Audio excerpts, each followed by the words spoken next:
Outshiners! Welcome to the 22nd Annual Outshine Film Festival Virtual Edition, taking place August 20th through the 30th. We're excited to have you here. Hopefully you'll see a lot of films and talk to a lot of great directors.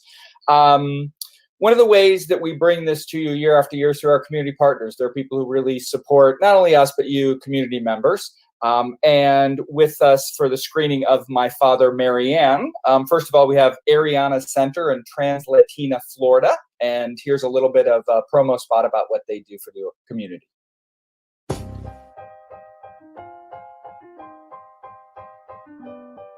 Hola, my name is Ariana Lin. I'm the CEO and founder of Ariana Center. Ariana Center mission is engage, lift up, and empower transgender community in South Florida area. We have created huge impact in the community in just 1 year.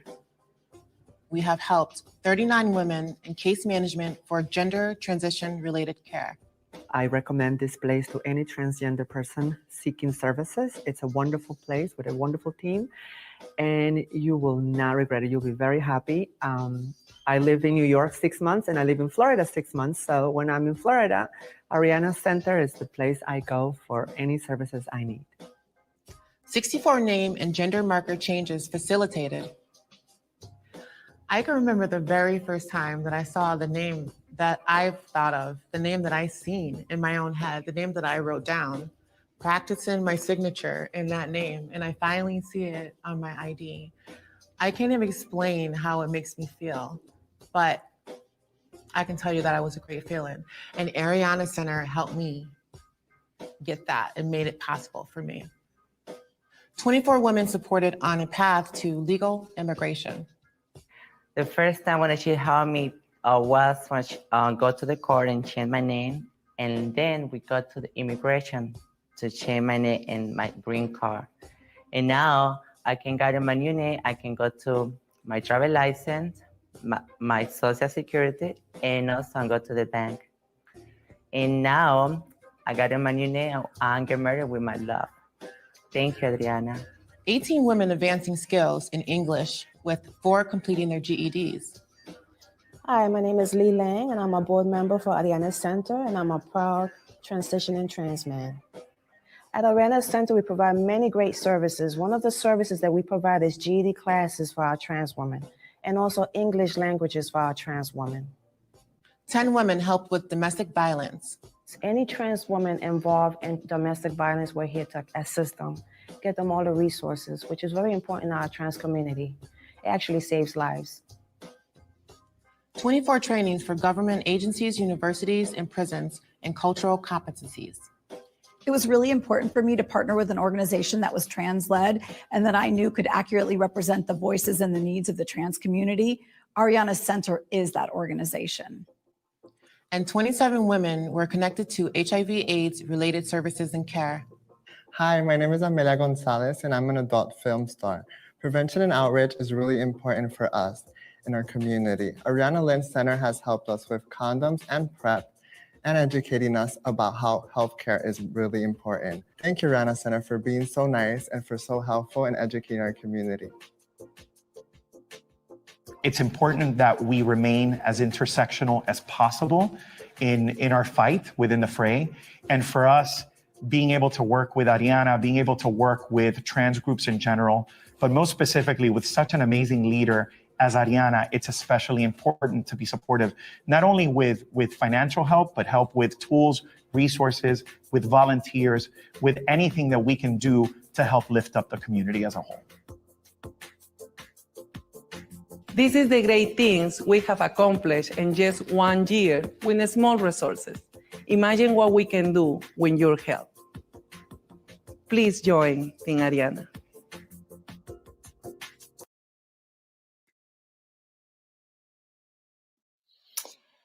Thank you again to Ariana Center, not only for the support you give to us at the festival, but more importantly to the community in general. And our second community partner is Trans Social. We have a little bit of a promo about what they do. Hi, I'm Morgan Mayfair. I'm the Executive Director of Trans Social.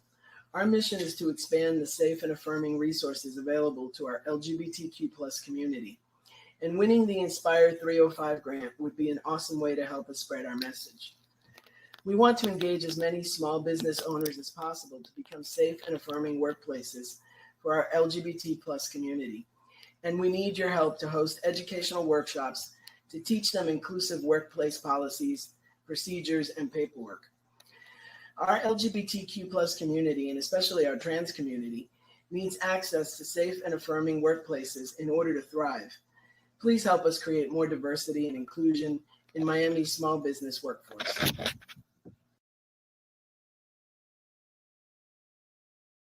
All right, thank you again to Trans Social. Now, the main event. We're so excited. My Father Marianne screens August 22nd at 9:15, if you haven't already seen it, and will screen through August 26th. We're so very excited to have with us Mårten Klingberg, the director, and Charlotta Denward, the producer. Welcome to both of you. Thank you for being here. Thank you for having us. Thank you so much. It's an honor. Well, we're very excited.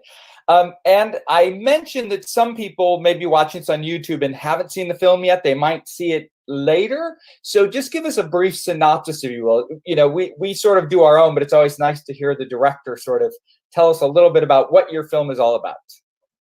Well, the story in short is about a young girl, Hanna. She's 28 years old, and she's just finished her studies, becoming a journalist in Stockholm, the capital of Sweden, but she can't get any job, and she's miserable in many ways because she's just lost her boyfriend and so on, and so she moves back home to the safe haven of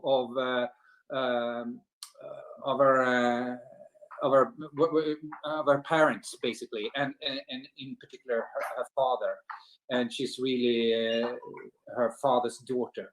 But what she doesn't know is that there is a storm brewing in the haven, and that's about her father being in a transition, or actually considering a transition, and which she hasn't been aware of at all.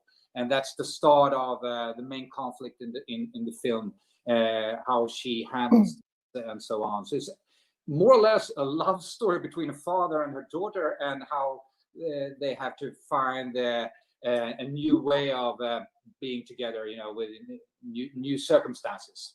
I'm glad you said that love story, because that's the bottom line. It really is the beautiful love story between two people, and the fact that one is transitioning is just, again, it's sort of a part of the story. How did it come to each of you? Did Charlotta bring it to you, Mårten, or how did you sort of find the story and go, yes, let's do it? Well, Charlotta, you can tell about that, I think. There is a book, and the book is written by the actual daughter because it is based on true events. And she wrote this book I think it's 5 years ago. And she wrote about herself being a young woman, knowing all, you know, she was really aware of what is right or wrong in life. And she is really radical and politically correct, and also somewhat annoying because she's so proud of herself being this righteous person. So she has a tendency to look down at others that are not so righteous. And she writes really lovely about what happens when such a thing comes so close to you and your heart, as when her father actually tells her that I am another. I'm not who you have always thought I was.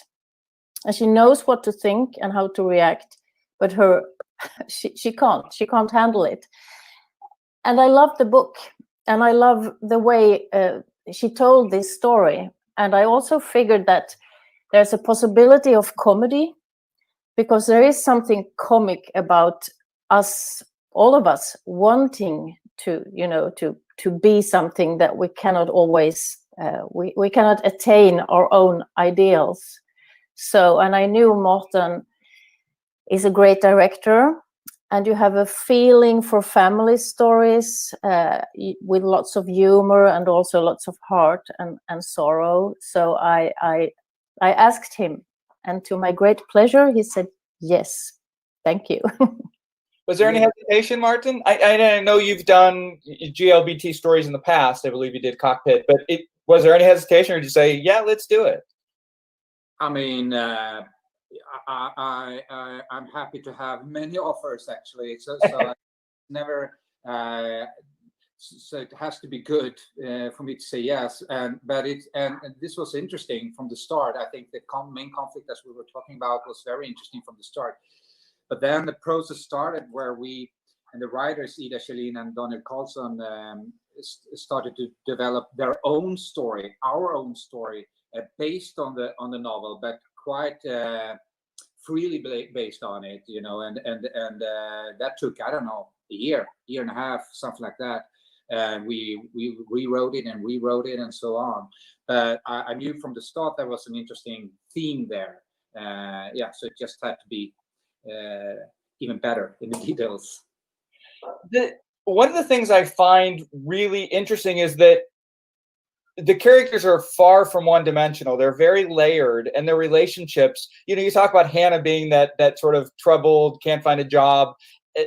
You know, she could have just been really one-dimensional, but they weren't.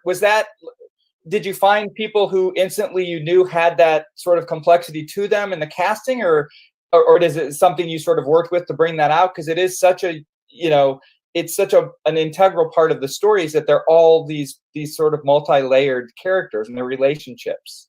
I'm really delighted to hear that to start with, because that's my main attempt in every project, actually, to let it be that way. I would say, I mean, the situations as you've seen in the film are kind of they go quite far sometimes, but then it's more importantly that the acting is really realistic, and as you say, that the characters are multidimensional and so on. So yes, that's very, very important for me and for Charlotta, I think. And it's then you can make them, you know, the scenes funny and so on if they're based on psychologically believable portraits. That's very important for me. That's the only thing I'm in this business for, actually. So I'm really pleased to hear that. And then, of course, as you were referring to, the casting is extremely important. And here with the Hanna character, which is, as Charlotta said, she's a bit annoying in a way, and she's selfish in a way. So we knew from the start that she had the actress had to be charming, and her pain had to feel really genuine. That was the most important thing.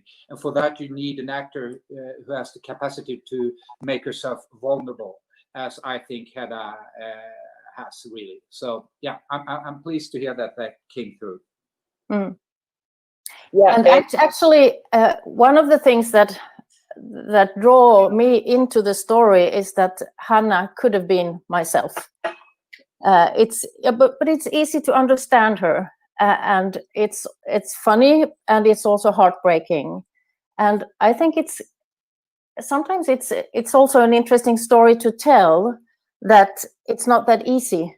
You know, you are faced with something that's really, really hard for you to grasp, and even if you know that you're reacting in a really bad way, you can't help yourself.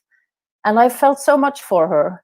But we had lots of discussions with our financiers and other readers, and also in the editing, that people didn't like Hanna. They said, she's too spoiled, she's horrible, we don't like her, we can't stand her. So there was a couple of things that we actually took away during the edit that made her just a little bit less annoying. I don't remember that, but maybe, yeah, probably. Yeah, we did. It is funny. Our editor. It's funny because I don't think I ever disliked her, but I sort of understood her, and maybe that was it. Like, I don't know that she was my best friend early on, but by the end, you empathized with her, because it really is, as you said, Charlotta, really such a difficult. I mean, I couldn't imagine being put in that situation of here's somebody who you've known, you know, your whole life as one person, and all of a sudden there's somebody else. So Yeah, so it's interesting that you said that. I'd like to add something also, because an interesting aspect of it is that Hanna feels betrayed. Her whole childhood, also her grown-up life till now, her father has hidden such a big secret, and he hasn't been himself in a way. And it is kind of a betrayal. It's also, I think it's also understandable that she feels that way, and you should be, allowed to have those feelings. Yeah, and and also the father, that's a complex situation to be in too. Is you don't know what the reaction of the daughter is going to be, so you tend to hide it, even though it's something you didn't really want to hide. So it's a complexity in both ways. Is there a moment in the film that you think about, in this to both of you, and you just go, that's it, be it the way it's shot or something that's said, or even, just a moment in the film that is really just exciting to you? Well, you can ask Charlotta about me watching my own film for 100 times. I cry every time. But I know where I do it, and it's for the people who haven't seen the film, this will be kind of awkward. But for me, there is this scene, if you remember, when I don't know if I'm spoiling too much now, but it's the father coming to where she stays, and she wants to. The father wants to go out for a glass of wine, and Hanna had just thought that her father was out of that process, being a woman, and her father turns up in fully dressed as a woman, and she was just cooking, and he's kind of pushing her, if you remember this scene, and asking, well, why can't we do that? Why can't we go downtown and take that glass of wine? And she starts to cry, and me too, actually, because I think that's the point where she's really the most vulnerable, and I think Hedda does it great. I mean, she did it many times in many takes, and and I was really pleased with the outcome of that scene. And that was one of the scenes that we did test screenings or test shootings when we were trying out Hedda and other actresses. That was the key scene for me.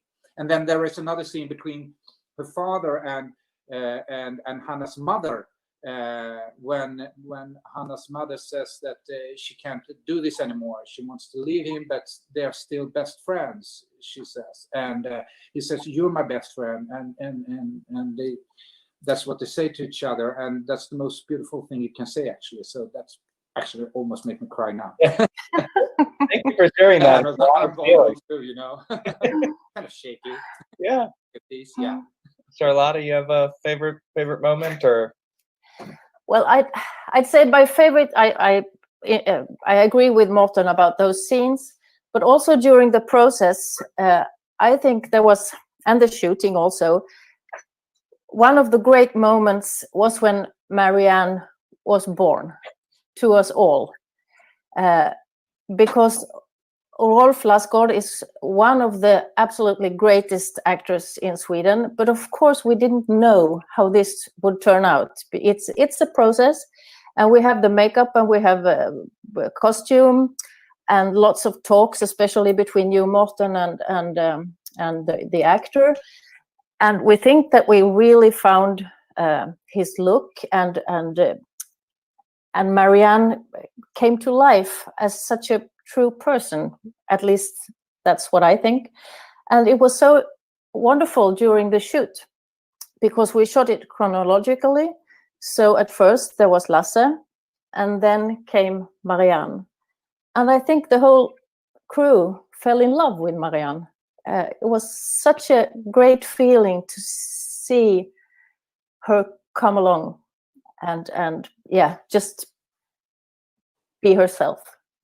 Yeah, that's delightful. I'm not.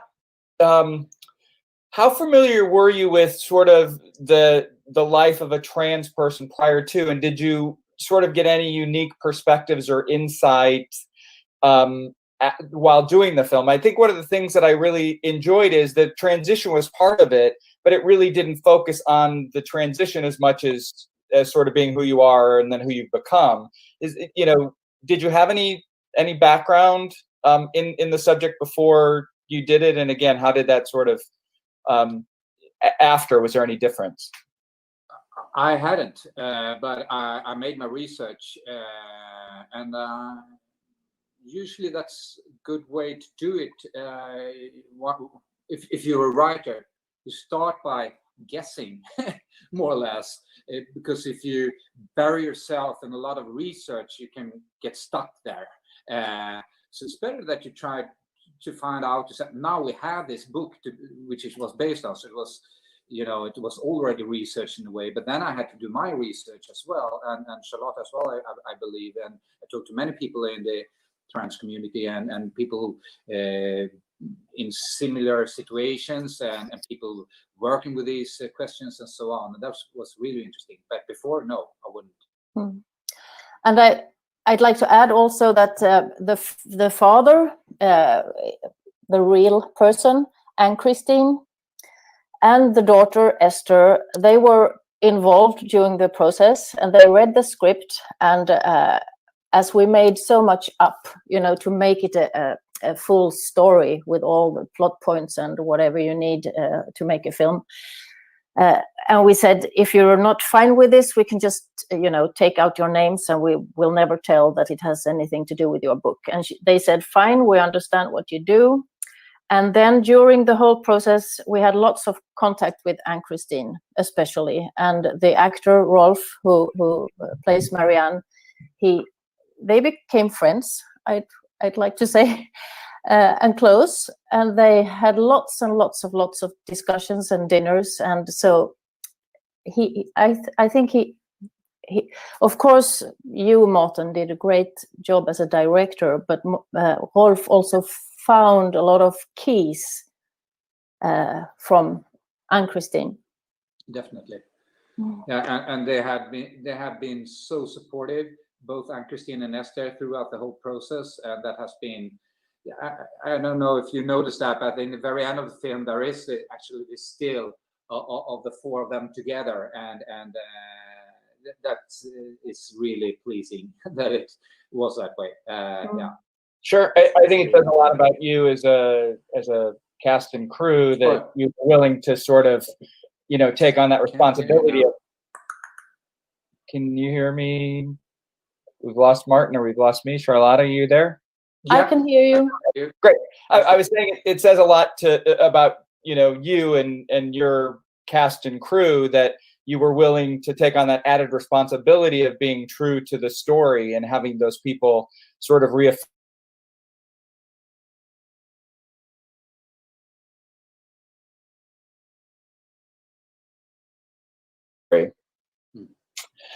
When we had the great, we have a pre-screening, a premiere, a gala premiere in Sweden with lots of people for the first screening, and everybody's dressed up. I guess you have the same in the States, and everybody drinks champagne. and at the end, after the screening, the crew and the actors come up on stage, and last was Esther and Ann-Christine. And everybody in the audience rose, and they had just applauding for ages. It was wonderful. As it should be. I remember those days of live audiences and people in theaters, and hopefully we'll get back to that soon. Any influences for both of you, directors or people who you really admire who sort of shaped your careers? Is there anyone who you just admire and appreciate? Yeah, well, I'm in love with this genre of drama comedy played in a realistic way, as I put it. And Noah Baumbach is one of my absolute favorite directors, I would say. Earlier on, Woody Allen, of course, and what is his name now? Sideways director. Alexander Payne. Exactly. Sorry, lost his name there. Yeah, among others. But yeah. And do they influence you, or is it just something that you appreciate their work? What's the difference? I would say. That's true. I wouldn't say. I mean, it's not like I've been seeking what to do outside of myself, and this genre has come naturally to me because this is my perspective of life, more or less. That there are sad things and happy moments, and if you can combine the two of and have the whole perspective in film, that's the way I want it to be. So it's more when I see something that I like, which is more or less similar to that, of course I pay attention and so on, but it's not like I didn't know what to do and then I saw these films and got inspired that way. Does that make sense? Oh, definitely. Yeah. Charlotta, same question. I don't know. My favorite film is actually Once Upon a Time in the West, but I would never try to produce it or something like it. When I search for films, I search for stories that I can identify with, and I also believe that a big audience can identify with. I like stories that are about people, about character. And I don't care much about stories that talk about important things, an important subject. I kind of like the characters should be on top, and then while they're doing other stuff, the theme should just come into the story on its own. Good. Yeah, those are great answers. Charlotte, I'm going to ask what might be a lot of our audience probably hears the word producer, has no clue what a producer does. And I know if you talked about everything you did, we'd be here for 4 hours. Mm-hmm. But so what does a producer do? What did you do on this movie as a producer? Just so our audience, again, who's heard that word, can sort of relate to, oh, that's what a producer does, because it really is such an integral part of the process. Well, at first you find a project that can be a script or something else, an idea, and it can come to you from a director or a screenwriter, or you can find it in a book or an idea. And then you start development, and that can be development hell. You can go on for ages before you find the right structure and you know how to turn the characters and the theme to make it a great story.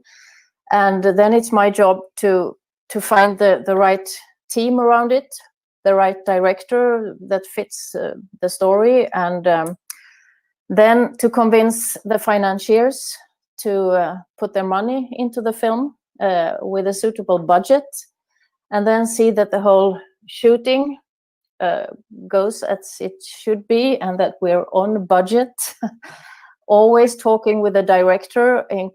All of this is in close collaboration with the director, and me and Mårten had a fabulous cooperation, I think, Mårten. And then shooting ends, we have a party, and then also taking, being there for the editing and the sound mix. And then, of course, in the end, in Sweden, final cut is with the director. So I'm not the master of the editing, but I'm there in the room and having discussions. And then, of course, comes the distribution and the launch, the release of the film, and lots of stuff around that. And when money starts coming in, hopefully, we also need to split the money, so everybody that took part of the film financially will have their share and hopefully get their money back, sometimes with a little extra, and so they'll come back next time. Great. Thank you for that. I appreciate that. And again, I think a lot of people hear that word but don't know the amount of work you actually do as a producer. Where are you with the film? Was there a theatrical, and did it get squashed, or sort of what is the life of the festival and what you assume is going to be the next step, if you can tell, again, given with everything that's going on? We had a great few weeks. Swedish Free. before, before COVID-19, and we did so well, over our highest expectations, and I was so happy. I remember the day I actually started shooting my next feature the very same day as we got the results from the first weekend of this film, and that was very pleasing numbers we got there. I got from Charlotta, but then after 3 weeks, Corona came and crushed it. And but now it's out in theaters again. But the theaters are not attracting some big audience and not a big crowd these days. But it's on video on demand, and it's doing great there. Charlotta knows more about that, but it's breaking records there. So that's easy. And we got. So we had Finland now, and Norway. I know it's opening as well, and Nordic countries, and maybe some other countries as well. I don't know. Venezuela. We had lovely reactions on social media. Yeah. Great. Well, it's a wonderful film, and I hope people continue to see it in any way that they can, and we're so excited to be able to present it as well. And Mårten, you mentioned your next project you were starting, and again, I'm assuming that stopped and hopefully starting again. But what are some things you work on? What can we look forward to Mårten Klingberg in the future? Well, we were actually happy to go all the way through with that film and finish it. So I just finished the editing of that film. I don't know the English title yet. It's probably Off Track or something like that. It's going to be. It's also drama comedy. For me, it's the same tone but a completely different story. It's about this older brother, his younger sister, and they are doing cross-country skiing. Like at least the brother is, and he's bringing in his younger sister in this project, but they are kind of yin yang.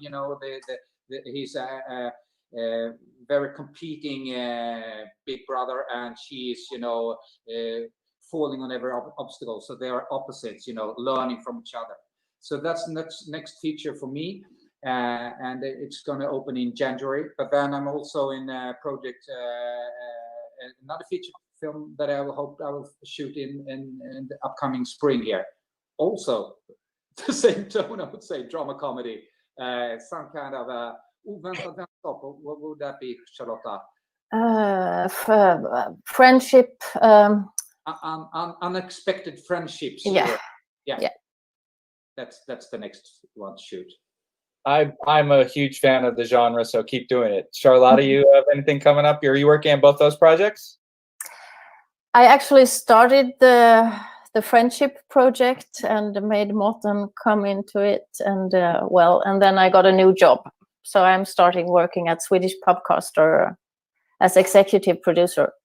Well, congratulations. Monday. Oh, wow. Congratulations. Final question, bring it back to my Father Marianne. What would you like to be the takeaway? People watch the film. What would you like them to leave and go, oh, fill in the blank? Well, as long as they have been moved in some way and enjoyed, and then I'm happy. Then they can put it any way they like, more or less. So it's not like Charlotta said before. That it's not like, at least I put it this way, I don't have a message as such. But if you're moved and you're enjoyed, then probably this story has touched you, and then I'm pleased. Then I usually say this, all my films are about me in a way or another. I think really, we are the same, our main demands in life, and if we can capture that in the film and people are moved by it, they have seen me, and then I'm happy. Yeah. And also we decided very early on, and that was my idea from the start, that this was not a film to be loved by those who already embrace the trans question and community. We wanted to make a film that could possibly open eyes on other people by those feelings that Mårten is talking about. I really like how you describe it, Mårten. And it's what is interesting and what was such a wonderful, maybe surprise for us, was that it did so good out in the countryside. The film was such a smash hit in small cinemas far out in the countryside. And before we made it, some of the financiers actually had doubts, and they said, this might be a difficult subject, maybe people outside of Stockholm center won't want to see it. And then it's the opposite. And our main actor, Rolf Lassgård, who did Marianne, he's really well known in Sweden. Everybody thinks they're his friend. And he was in this shopping mall in the south of Sweden, in the countryside, and the old man came forth and said, well, thank you for that film. It was actually really good. I didn't want to see it, but my wife said I had to, so I had to follow. And it was quite okay. So thanks.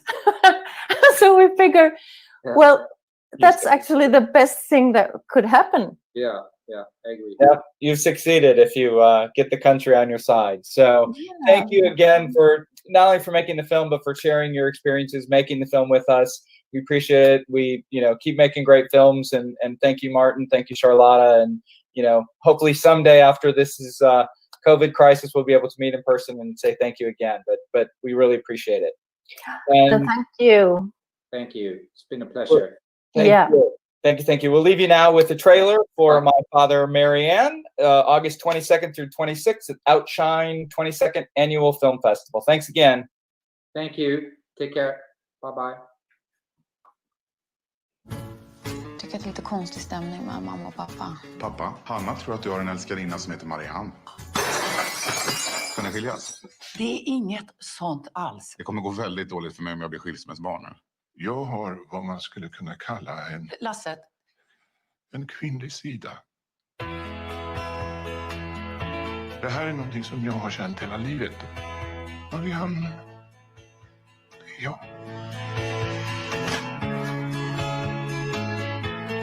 Du förstår att folk i den här stan pratar, va? Om man nu vill komma ut så är det en jättestark historia. Ämnet är superviktigt. Jag menar bara att det kanske gäller riktiga transpersoner. Inte min pappa som har en 60-årskris. Är ni lesbiska nu? Jag är inte lesbisk. Handlar det här mer om att känna sig rädd? Vill pappa Marianne? Han är mycket lyckligare. Jag känner inte Marianne. Jag är rädd att förlora er allihop. Du är min bästa vän. För hela min barndom var en lögn. Jag är din pappa och det kommer jag alltid att vara. Är du en transare? Vi behöver alla kärlek. När någon ser oss och älskar oss för den vi är, då kan äntligen det där sanna livet börja. Så länge han inte köper motorcykel och dejtar konfirmander så tror jag man får vara rätt nöjd.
For us, by us.